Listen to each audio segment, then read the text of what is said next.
Chain शेर हिंदुस्तान असदुद्दीन ओवैसी साहेब। असदुद्दीन ओवैसी साहेब जिंदाबाद। असदुद्दीन साहेब जिंदाबाद।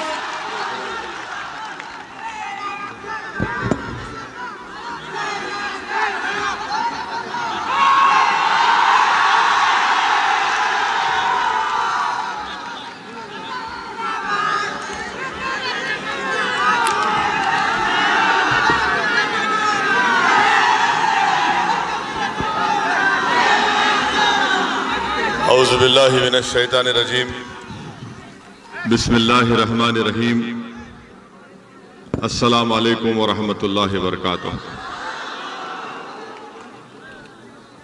जनाब नूर महबूब आलम साहब, मोअज़्ज़िज़ हाज़रीन इकराम, मेरे तमाम मजलिसी रुफ़क़ा, हाज़रीन इकराम, बुज़ुर्गान मिल्लत, मेरी इज़्ज़तदार माँ और बहनों, मैं आप तमाम का शुक्रिया अदा करता हूँ कि आपने इतनी गर्मी में इस दोपहर के वक्त में आज के इस जलसे में शिरकत की। आपका बेहद शुक्रिया। और मैं आपको ये बात बताने के लिए भी आया हूँ कि इंशाअल्लाह ताला मजलिस इत्तेहादुल मुस्लिमीन बंगाल की सरजमीन से अपने सियासी सफ़र का आगाज़ कर रही है और हमको यकीन है कि इंशाअल्लाह ताला आप तमाम की दुआएं, आप तमाम का साथ रहेगा। और मैं आपको इस बात का वादा भी कर रहा हूं और तयखुन भी दे रहा हूं कि हम सिर्फ इस एक इलेक्शन के लिए बंगाल को नहीं आए हैं, बल्कि इंशाअल्लाह ताला मैं जब तक जिंदा रहूंगा बंगाल में हम हर इलेक्शन लड़ेंगे, चाहे असेंबली का हो, पार्लियामेंट का हो, जिला परिषद का हो।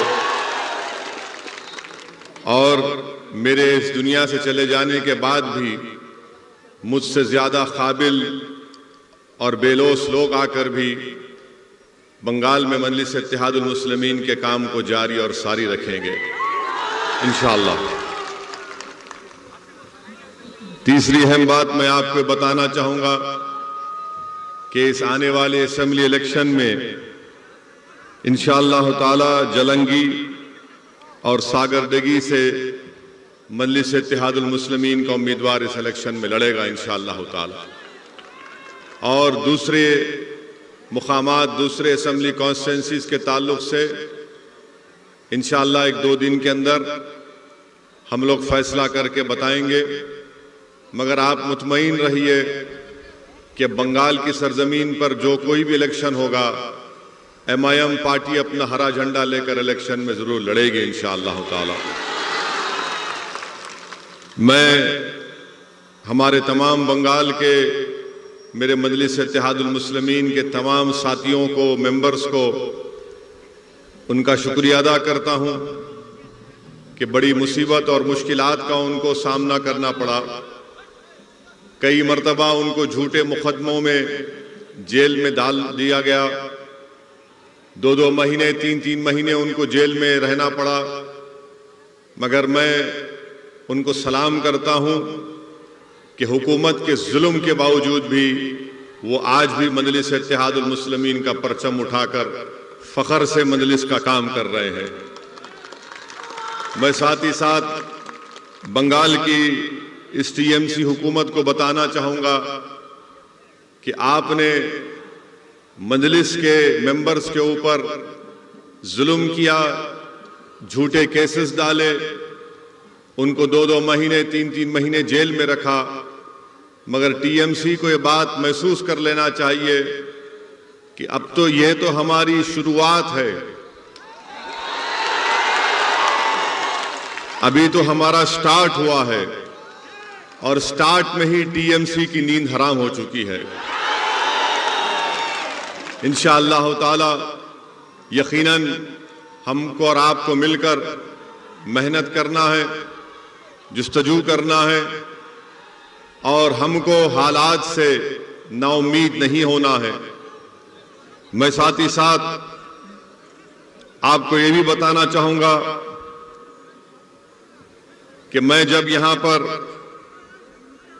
आ रहा था तो मुझे कई लोग फोन के जरिए, ईमेल के जरिए ये बोले कि असदुद्दीन ओवैसी आप मत जाइए, आपके जाने से हालात खराब हो जाएंगे, आप क्यों जाना चाहती हैं, आप मत जाइए। एक बहुत बड़े बिजनेसमैन हैं, उनका कारोबार ऑस्ट्रेलिया में भी है। वो दिल्ली में मेरे से मुलाकात करके बोले कि आप क्या चाहते हैं। मैंने कहा क्या मतलब है आपका, आप क्या चाहते हैं। बोले नहीं, आप इलेक्शन मत लड़ीजिए और बात कर लीजिए। मैंने कहा कि देखिए भाई, अल्लाह का दिया मेरे पास बहुत है, मुझे किसी चीज की जरूरत नहीं है, मगर आप जो नीयत लेकर यहां पर आए हैं, आप वो अल्फाज अपनी जबान से अदा मत करिए। बहुत से लोगों ने बहुत कुछ बातें कही और मेरे आने से पहले ही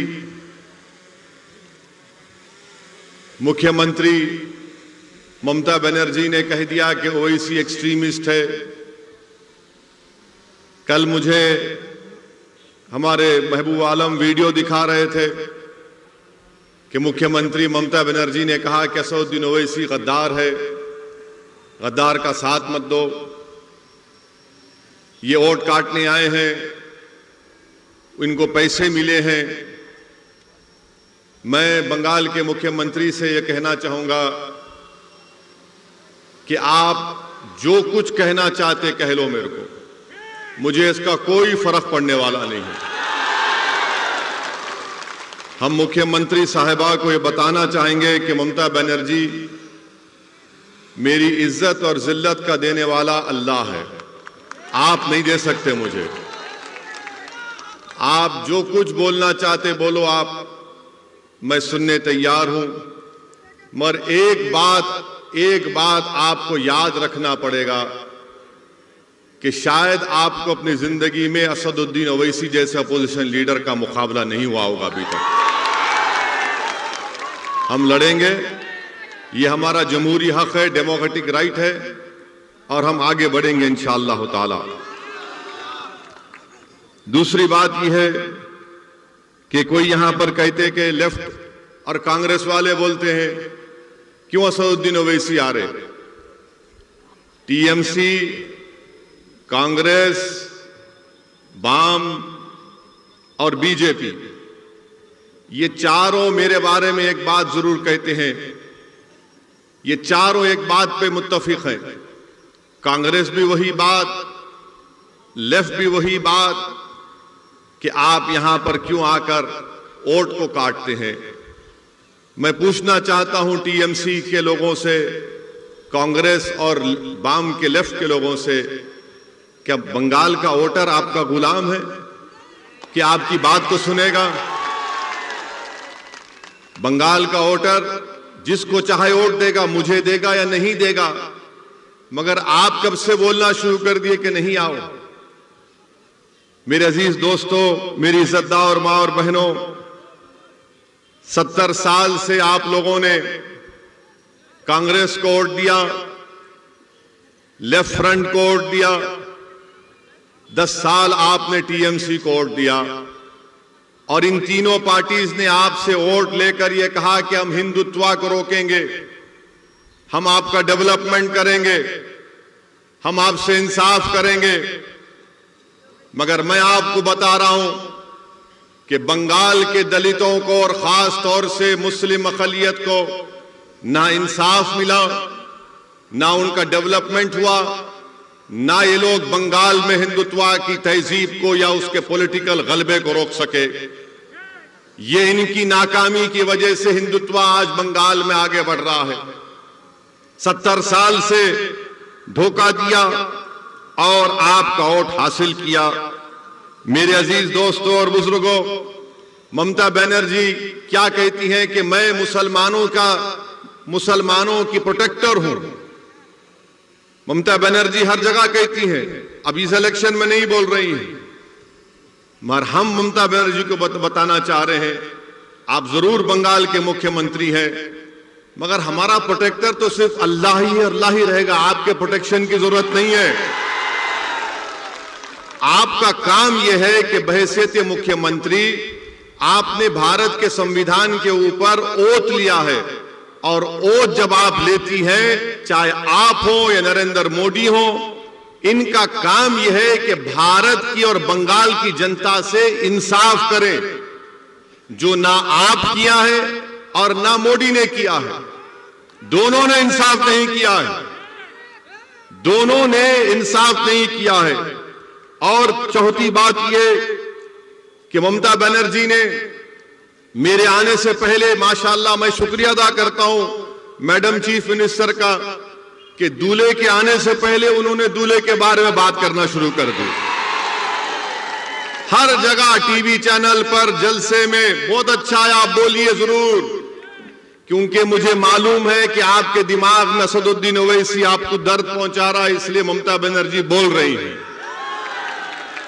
हम ममता बनर्जी से, टीएमसी से पूछना चाहते हैं, 10 साल से आपको सत्ता मिली बंगाल में, आपने अभी अपने पार्टी का इलेक्शन मैनिफेस्टो रिलीज किया। इलेक्शन मैनिफेस्टो में एक वर्ड नहीं है मुस्लिम, एक वर्ड नहीं है, और आप उसमें लिखते भी नहीं है कि आपने 10 साल में मुस्लिम माइनॉरिटीज के लिए क्या किया। आपने मुस्लिम माइनॉरिटीज के लिए कौन सा काम किया, बताइए ना, वो भी नहीं बताते आप। और फिर आप ये भी बोलते हैं कि मैं, ममता बनर्जी ये भी कहती हैं कि मैं माइनॉरिटी की मिनिस्टर भी हूं, वो पोस्ट मेरे पास है। तो बताइए ना आपने क्या किया, कुछ तो किया होगा ना आपने, तो बताइए आपने क्या किया।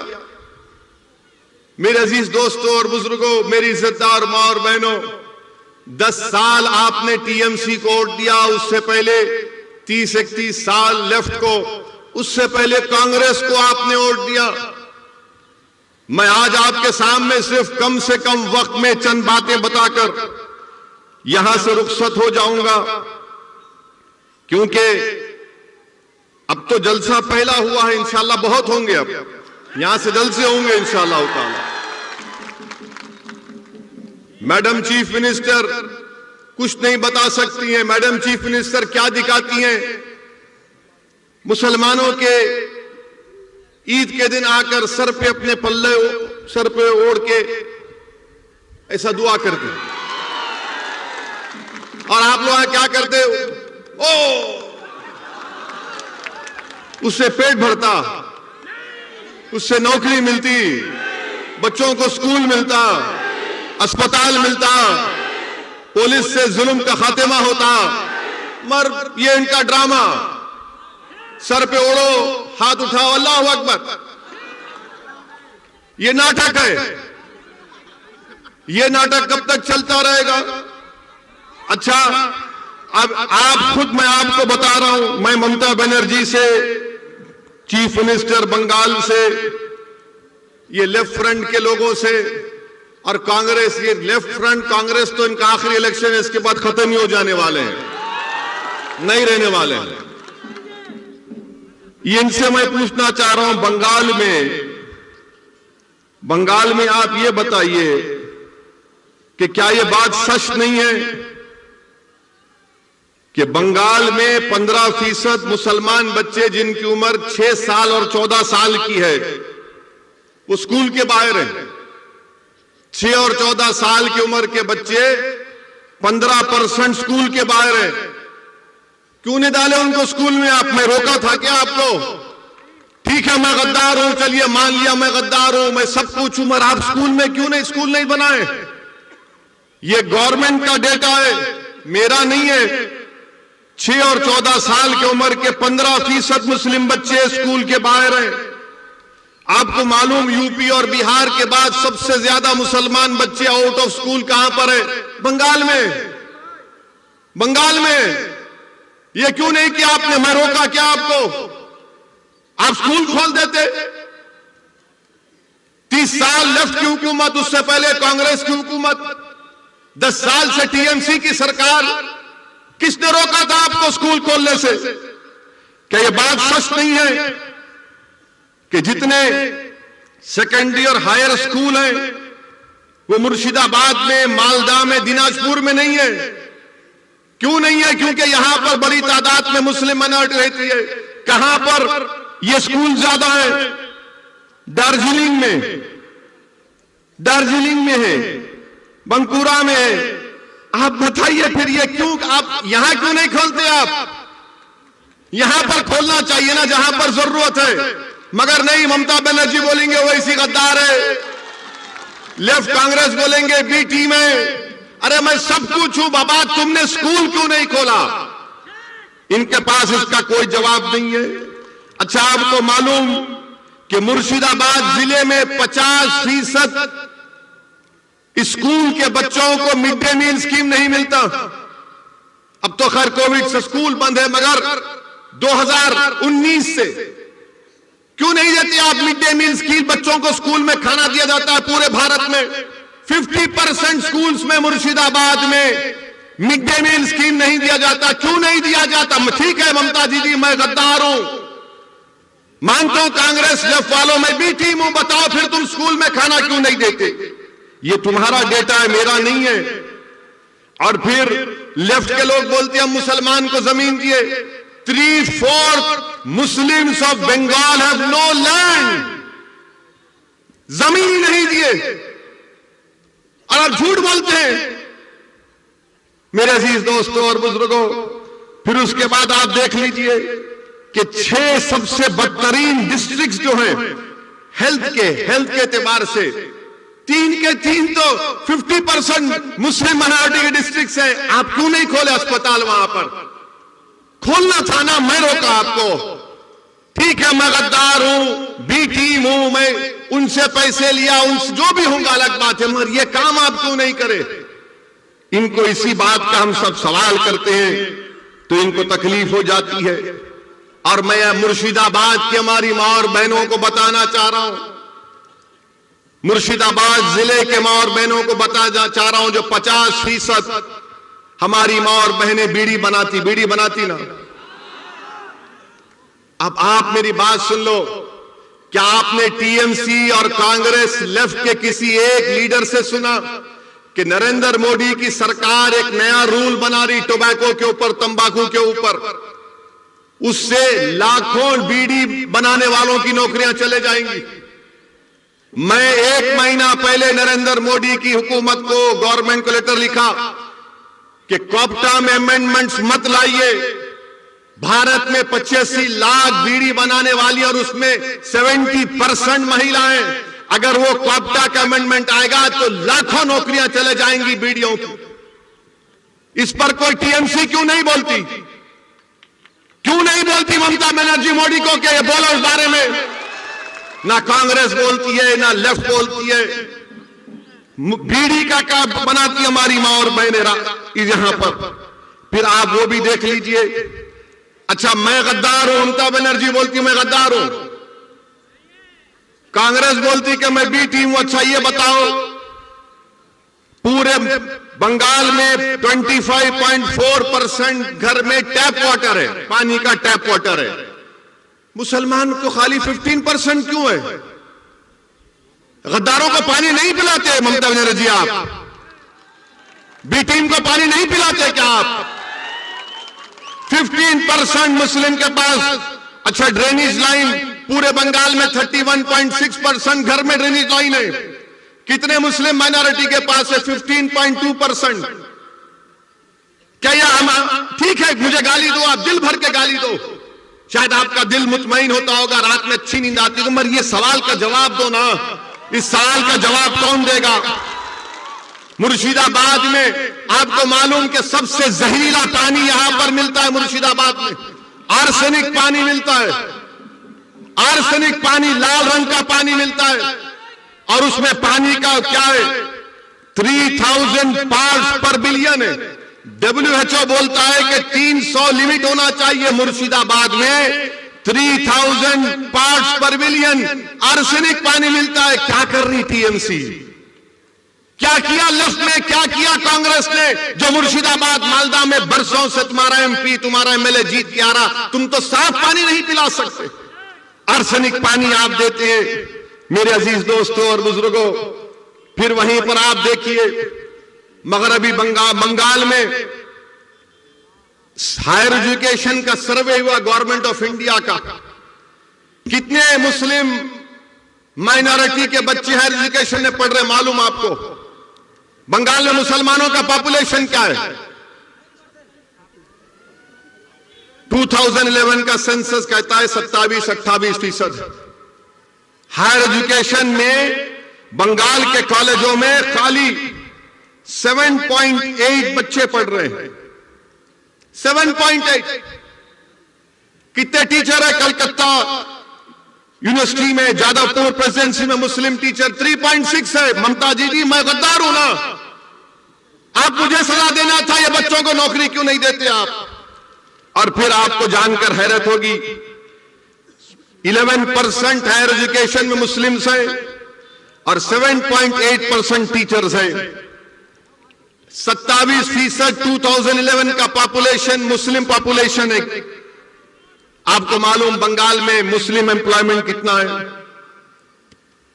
कितनी नौकरियां हैं गवर्नमेंट में आपको मालूम? 27% पॉपुलेशन है मुस्लिम माइनॉरिटी का।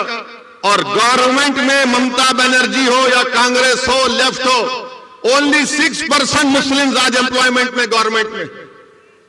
27% पॉपुलेशन, 6% नौकरी। और तीसरा आ जाइए आप, कितने जेल में है मुसलमान मालूम आपको? कितने जेल में है मुसलमान आपको मालूम? अभी बंगाल के कितने जेल में मालूम तुमको?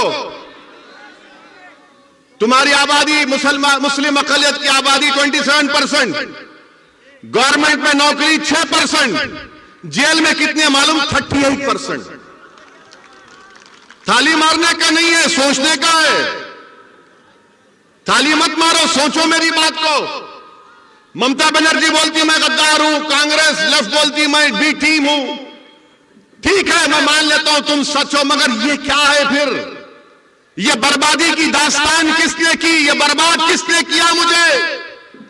तुम तो मेरा वोट लेकर चले गए, तुम तो मेरा वोट ले लिए ना, मगर तुमने क्या दिया मेरे बच्चों को? स्कूल दिया नहीं दिया, कॉलेज में एडमिशन दिया नहीं दिया, तुमने गवर्नमेंट में नौकरी दी नहीं दी, तुमने मेरे घर में पानी की लाइन दी नहीं दी, तुमने मुझे पीने का साफ पानी दिया नहीं दिया, तुमने मुझे क्या दिया? क्या दिया? तुमने मुझे जेल में डालकर मेरे नौजवानों की जिंदगी को बर्बाद कर दिया। ये पॉइंट है मेरे भाई। इसीलिए असदुद्दीन ओवैसी बंगाल को नहीं आना।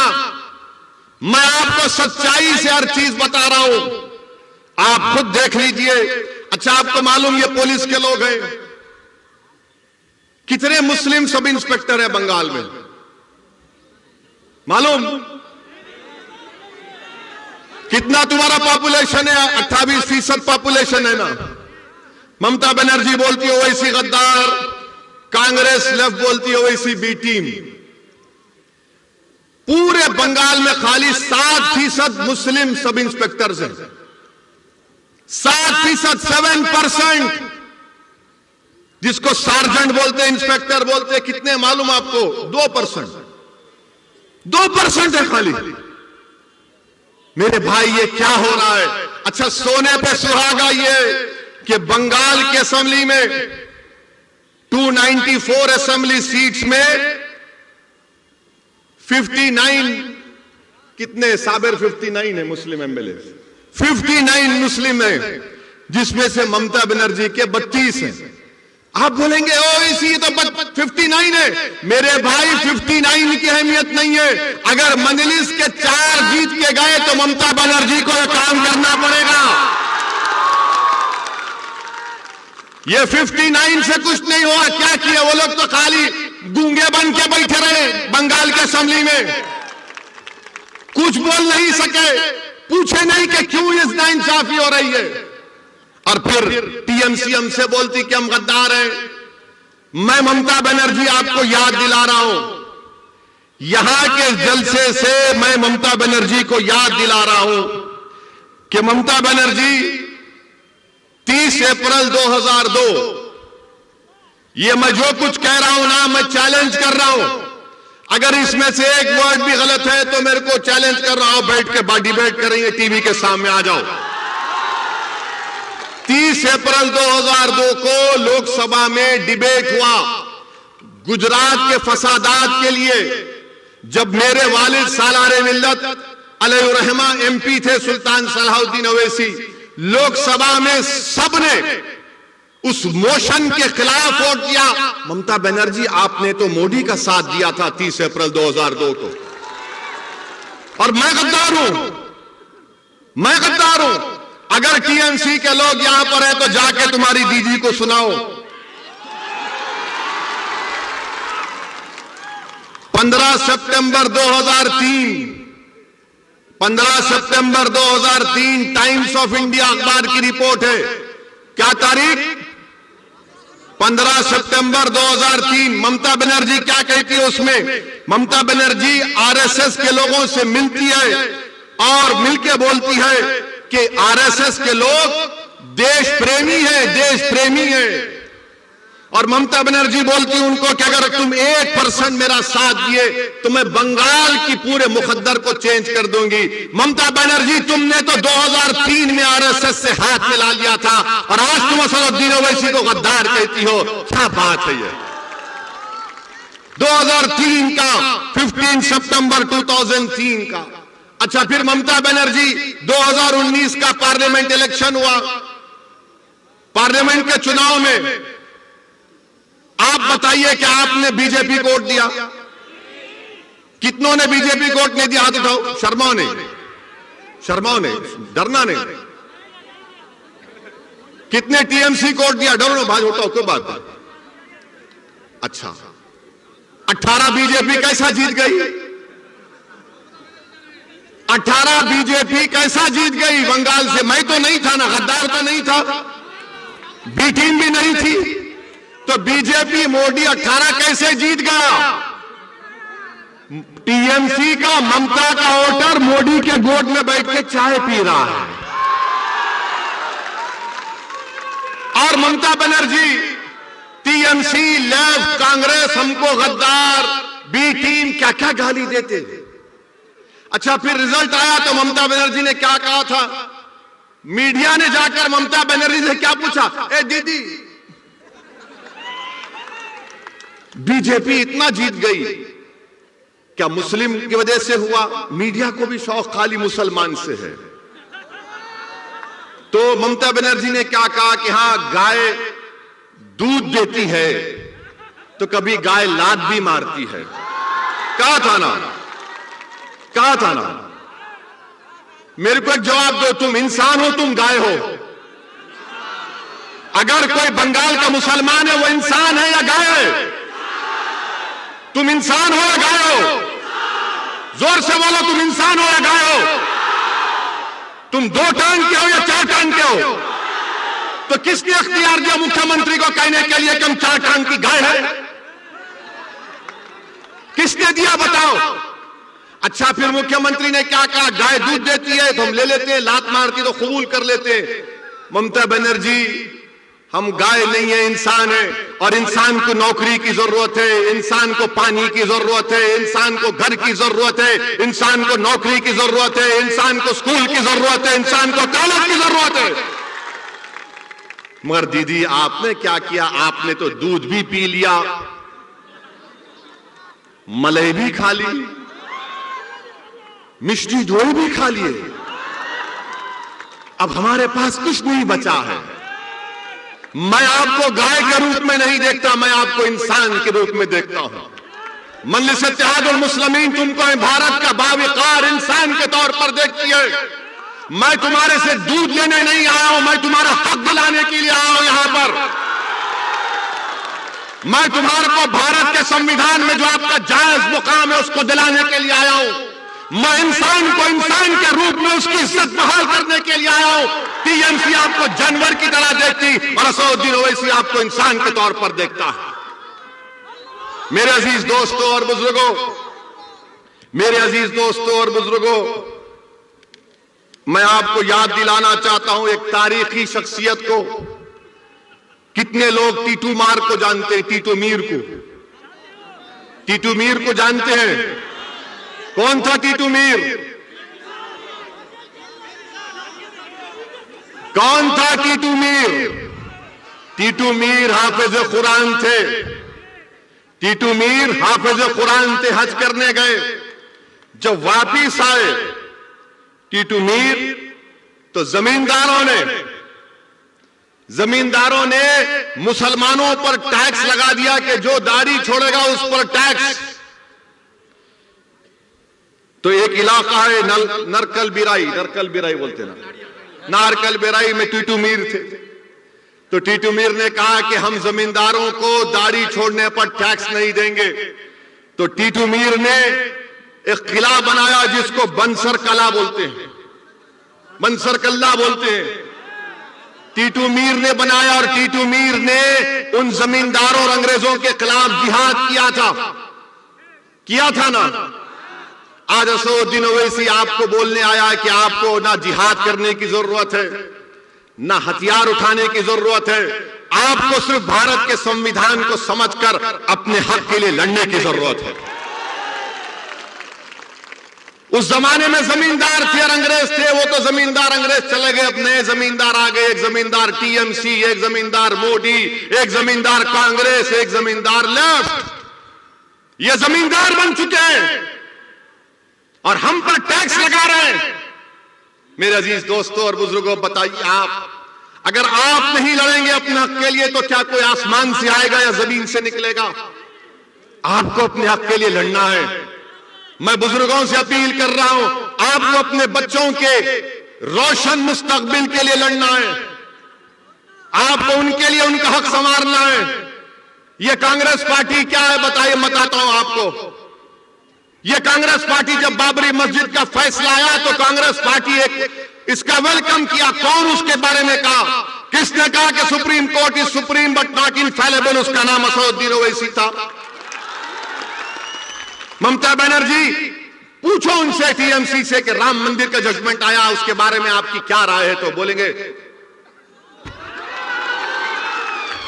नाराज हो जाएंगे वो लोग, मान खामोश बैठो। कांग्रेस के बहुत बड़े चीफ मिनिस्टर कमलनाथ ने ईंटें भिजा दी, प्रियंका गांधी ने उसका वेलकम किया।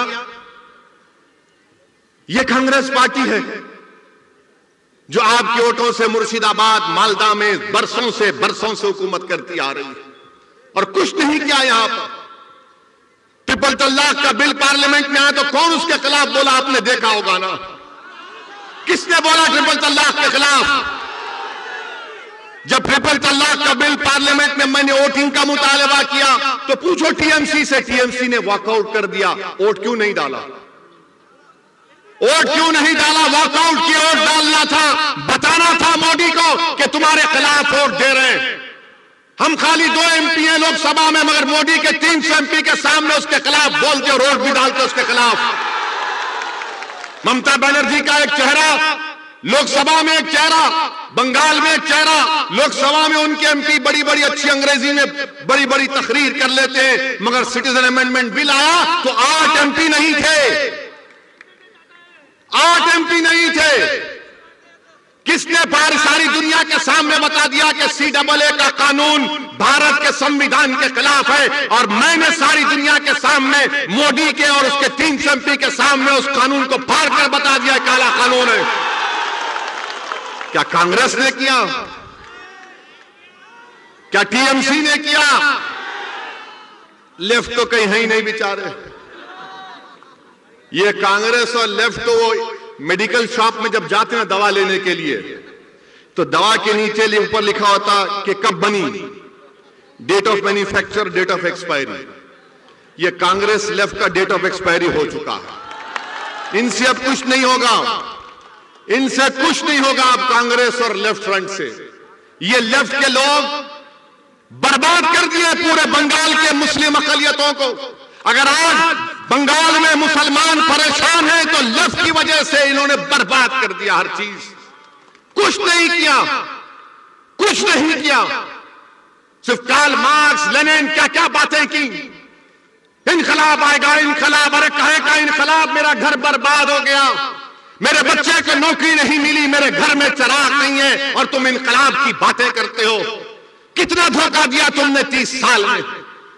मेरे भाई याद रखो, मेरी जिंदगी कब तक है अल्लाह जानता है, मगर मैं आपसे कह रहा हूं, जब तक आप सियासी तौर पर मुत्तहिद नहीं होंगे, जब तक आप सिर्फ वोट डालने वाले के साथ साथ वोट लेने वाले नहीं बनेंगे, आपके मसाइल नहीं हल होंगे, आपके प्रॉब्लम्स नहीं सॉल्व होंगे, आपके प्रॉब्लम्स नहीं सॉल्व होने वाले। मेरी बात को याद रखो। आप हो सकता है कि किसी को मेरी बात गलत दिख रही होगी, मगर आपके प्रॉब्लम नहीं सॉल्व होंगे, आपके मुश्किलात का खात्मा नहीं होगा, आपके बच्चे जेलों में सड़ते रहेंगे, उनकी जवानी बर्बाद हो जाएगी, हमको गवर्नमेंट में नौकरियां नहीं मिलेंगी।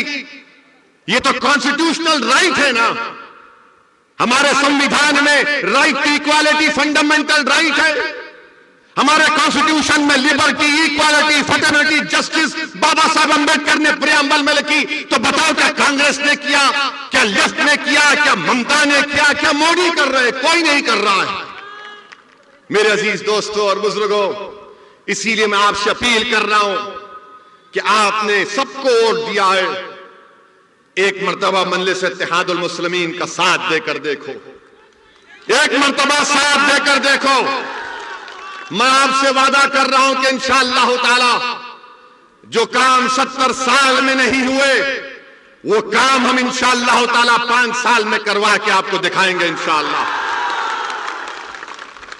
मेरी ये कोशिश है, मेरे मजलिस के साथियों की कोशिश है, आपकी दुआओं का मैं मोहताज हूं, आपके दुआओं का मोहताज हूं सिर्फ मैं। आप सिर्फ दुआ करो हमारे लिए, हम अपनी कोशिश और जुस्तजू और कुर्बानियों को जारी रखेंगे। और जहां तक सवाल है नरेंद्र मोदी का, माशाअल्लाह, क्या क्या बोल सकते। बांग्लादेश नरेंद्र मोदी गए, कल जाकर बोल दिया, कल जाकर नरेंद्र हमारे प्रधानमंत्री ने कहा कि मैंने भी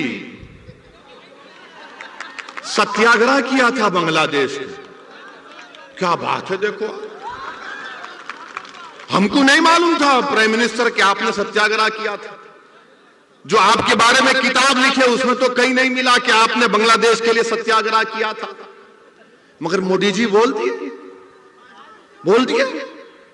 मगर मोदी जी, अगर आपने बांग्लादेश के लिए सत्याग्रह किया तो मुर्शिदाबाद के बसने वाले मुस्लिम अक़लियत को आप बांग्लादेशी क्यों बोलते हैं? बोलते हैं ना, बोलते हैं ना, दीमक भी बोलते हैं। मगर बांग्लादेश को बनाने के लिए आपने सत्याग्रह किया तो हमको क्यों गाली दे रहे? फिर आप हैदराबाद में बल्दिया का इलेक्शन हुआ तो बीजेपी बोली हैदराबाद में ओवैसी के कॉन्स्टिट्यूंसी में बांग्लादेशी है।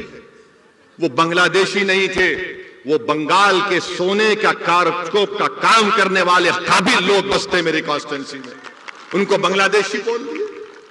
CAA का कानून नरेंद्र मोदी लाए, CAA का कानून आसाम में मोदी CAA की बात नहीं कर रहे, मोदी और अमित शाह बंगाल में यहां पर असेंबली इलेक्शन में CAA की बात कर रहे, आसाम में नहीं कर रहे, हम यहां कर रहे। मैं आपको बता रहा हूं, ममता बनर्जी की TMC पार्टी, चीफ मिनिस्टर की पार्टी बीजेपी को नहीं रोक पाई, तो कैसे CAA को रोक पाएगी? कैसे रोक पाएगी CAA को? यह आपको सोचना है मेरे अजीज दोस्तों और बुजुर्गों। नरेंद्र मोदी जब से भारत के वजीर आजम बने उस वक्त से पहली तकरीर नरेंद्र मोदी ने की और कहा, क्या कहा कि हमको सत्ता मिली 1200 साल की गुलामी के बाद। नरेंद्र मोदी जी, इस मुल्क में गुलामी तो अंग्रेजों ने की 200-250 साल की, मगर 1200 साल की गुलामी क्या है? क्या सिराजुद्दौला भी गद्दार थे? मोदी जी बताओ आप, क्या सिराजुद्दौला जो जंग लड़े अंग्रेजों के खिलाफ, क्या थे वो? मेरे अजीज दोस्तों और बुजुर्गों, ये बीजेपी का असली चेहरा है। पूरे मुल्क में इतनी नफरत बीजेपी भर दी कि एक बच्चा जिसका नाम मुसलमान है वो किसी मंदिर में जाकर पानी पीता है तो उसको पीटा जाता है, मारा जाता है। बताइए आप, अगर कोई गोश्त रखता है तो उसको मार दिया जाता है, नफरत फैला दी। कोई अगर मुसलमान है तो उसको कहा जाता है जिहादी है, कोई ट्राइबल है तो नक्सल कहा जाता है, कोई सेकुलर थिंकर है तो उसको एंटी नेशनल कहा जाता है।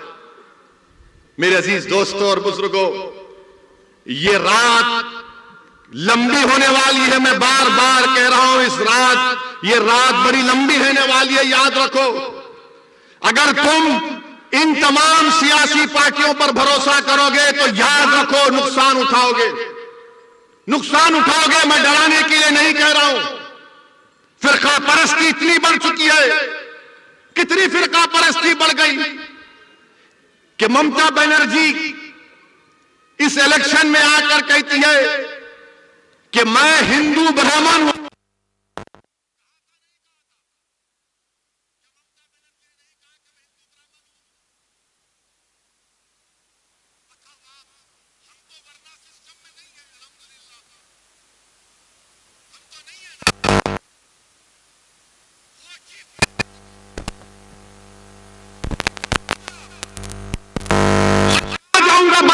सोचो, फैसला करो, तुम और हम कहां जाएंगे। जब बंगाल की मुख्यमंत्री कह रही है कि मैं हिंदू ब्राह्मण हूं, तो बताओ हम कहां जाएंगे फिर? क्या ये डाइवर्सिटी है, ये प्लूरलिज्म है, ये सेकुलरिज्म है, ये लिबर्टी है, ये इक्वालिटी है, जस्टिस है? कि एक मुख्यमंत्री कह रहे हैं कि मैं हिंदू ब्राह्मण हूं, तो फिर आप और हम कहां जाएंगे बताओ? नरेंद्र मोदी कहते हैं कि मैं हिंदू नेशनलिस्ट हूं, तो बताओ फिर हम कहां जाएंगे? बोलो कहां जाएंगे हम?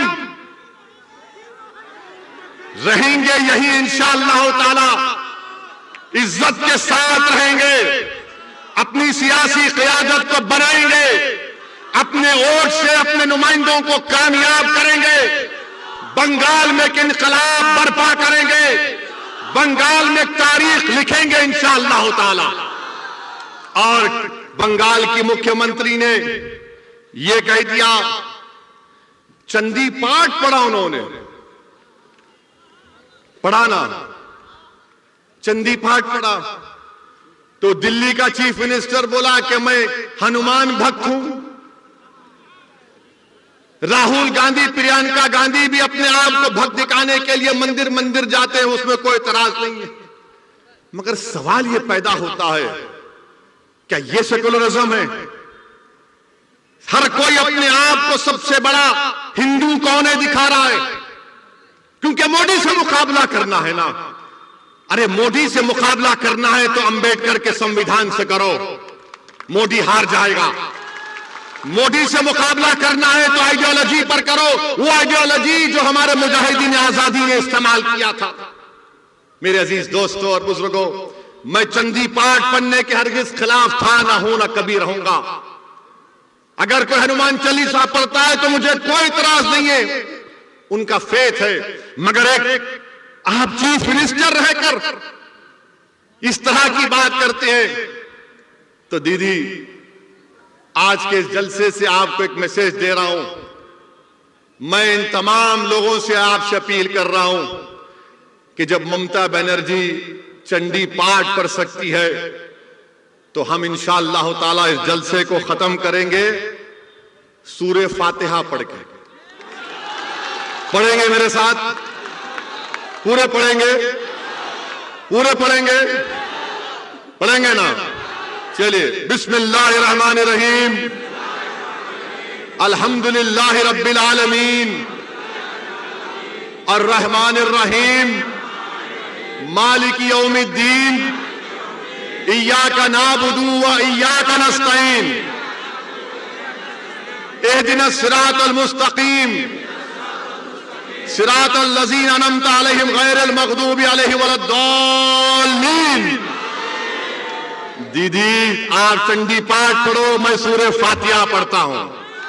यह भारत का सेकुलरिज्म है, यह भारत का सेकुलरिज्म है।